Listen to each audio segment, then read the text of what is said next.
and welcome back, folks, for another Saturday Short. So, what's been on my mind of late? Oh, by the way, guys, if you're new here, welcome. Glad you could join us. Encourage you guys, hit that like button. If you're new, subscribe to the channel, ring that bell so you know when the next video pops up. And before all y'all leave, drop a comment. So, okay, what's been on my mind of late? So, big talk has been about this interview that Kathleen Kennedy did for Entertainment Weekly, and it's caused a bit of an uproar and whatnot. And I want to put some other things that may shed a different light on this and maybe give you a bigger picture here. So, in talking about the Obi-Wan Kenobi series, I could not find the actual Entertainment Weekly interview, but Comic Book Movie on the 13th gave a synopsis of the interview, and I'm going to give a quote from Kathleen. It said, "We're looking ultimately to make a hopeful, uplifting story." She also said that that's a pretty bleak period of time. You just can't wave a magic wand with any writer and arrive at a story that reflects what you, her, wants to feel. Pretty bleak period of time. You don't say.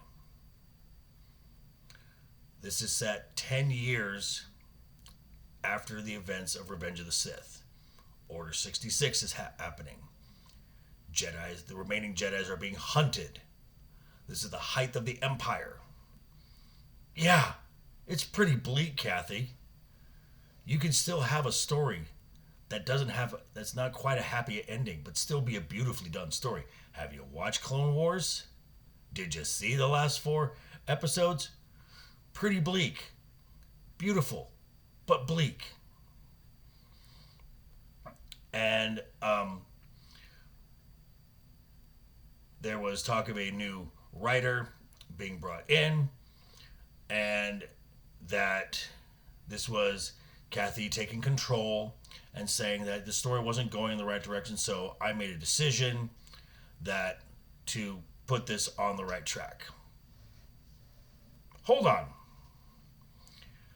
Now, in the Hollywood Reporter in April of 2020, it was said that Hussein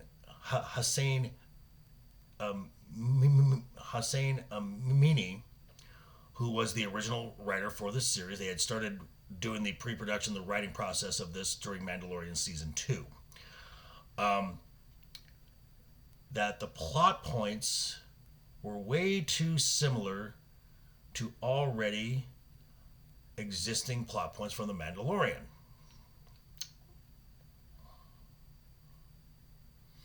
Well, yeah, they don't need another story called The Mandalorian. They already have one called The Mandalorian. This writer was fired by Jon Favreau, and Joby Harold was brought in to replace him. Now, no disrespect to the original writer of the series. He's a Oscar award-winning screenwriter. I believe it was for Wings of the Dove. But you can be a good writer and not be a good writer for Star Wars. You can be a good writer and not be a good writer for horror or crime drama, whatever. So no disrespect, this stuff happens. And then we come to, and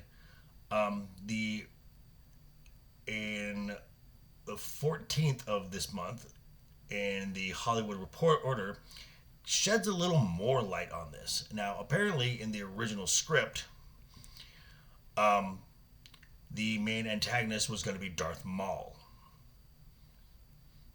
Okay, we saw in Clone Wars and in Rebels, Maul's got a bit of a grudge against Obi-Wan, so okay. Now, it said that the director, Deborah Chow, who was a John and Dave student, took the initial scripts to John and Dave. Why didn't she take them to Kathleen Kennedy? She's the boss. She's the one with all the power, right? You would think, right? And John and Dave told Chow that they wanted her and the show to go big. This is a big character. Obi-Wan Kenobi is a legacy character. He's from the original trilogy. He's been in pretty much almost everything. Been in the OT, been in the prequels, Clone Wars, showed up in Rebels. This is a big, big character. The story needs to be big. Your antagonist can't be Darth Maul. That's a small story. Of course. And then we hear that Hayden Christensen's coming back to be in the show. Darth Vader. Come on. Which would you rather see? Obi-Wan and Vader or Obi-Wan and Maul? What's a bigger story? Vader.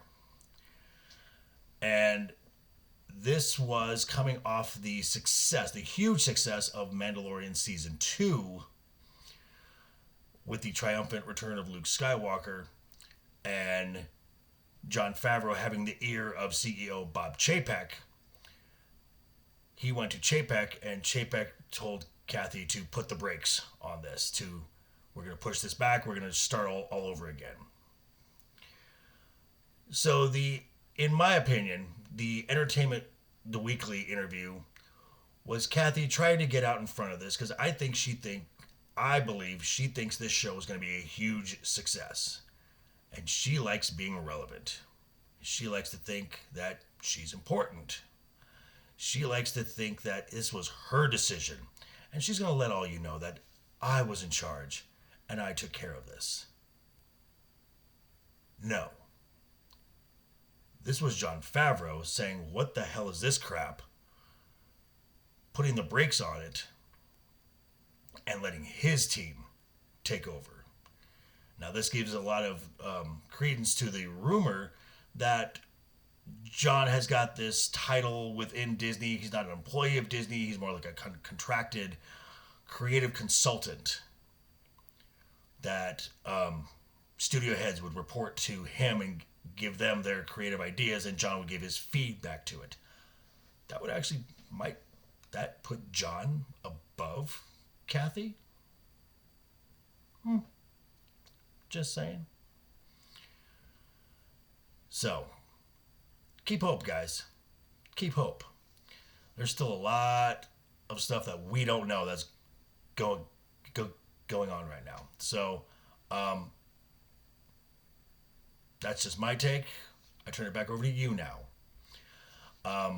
Again, thanks for coming again. So, drop a comment, subscribe, smash that like button, share this video. At the time of recording this, we're at 103 subscribers. New goal, new short-term goal for by the end of Moon Knight. Let's get to 200. I think that's very, very possible. We can do that, and then by year's end to 1,000, just a little step, knocking them down. Let's make this happen, guys. So by the end of Moon Knight, our goal is 200. So I will see you again very soon. I've got something else on my mind I'm formulating and working out right now. So in the meantime, have a great rest of your weekend. Always have fun. Hashtag keep talking. And always keep that smile on your face. Toodles!